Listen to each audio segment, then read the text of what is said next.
হরে কৃষ্ণ বন্ধুরা, এতদিন এসআই নিয়ে সমস্যা ছিল, আর এখন সমস্যা বিএলওদের হচ্ছে। তারা এত কাজ করতে পারছে না, তারা এত কাজ নিতে পারছে না।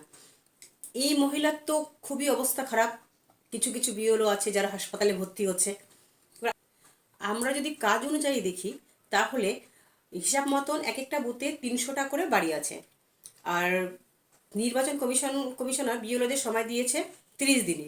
ওনারা যদি একদিনে 20টা করে বাড়ি যায়, তাহলেও মোটামুটি কাজ শেষ হয়ে যাবে 20-22 দিনে। কিন্তু কথা হলে ইনারা সেটাও করতে পারছেন না। কিন্তু ইনারা একবার হিসাব করে দেখো, ডেলিভারি বয় তারা একদিনে 40টা থেকে 25টা বাড়িতে ডেলিভারি করতে যায়। যারা পুলিশ, তারাও রাস্তায় 12 ঘন্টা ডিউটি দিচ্ছে। যা জুনিয়র ডাক্তার আছে তারাও কম করে 20 থেকে 22 ঘন্টা ডিউটি দিচ্ছে, কিন্তু ইনারা পারছে না। আর যারা কাজ ভয় না পায়, এবার তাদের মুখে কথা শোনা যাক। নমস্কার, আমি সঞ্জয় প্রামাণিক, 14 মাদারিহাট বিধানসভা ক্ষেত্রের 65 অংশের বিএলও।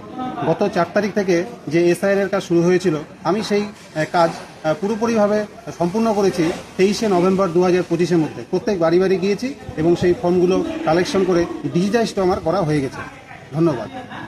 যারা বসে বসে মাইনা নিয়েছে তারাই হাউমাউ করে কাঁদছে, তারা কাজে প্রেশার নিতে পারছে না, তাদের হসপিটালাইজ করতে হচ্ছে। কিন্তু যারা প্রকৃতপক্ষে কাজ করে তারা কাজ করেই ফেলছে।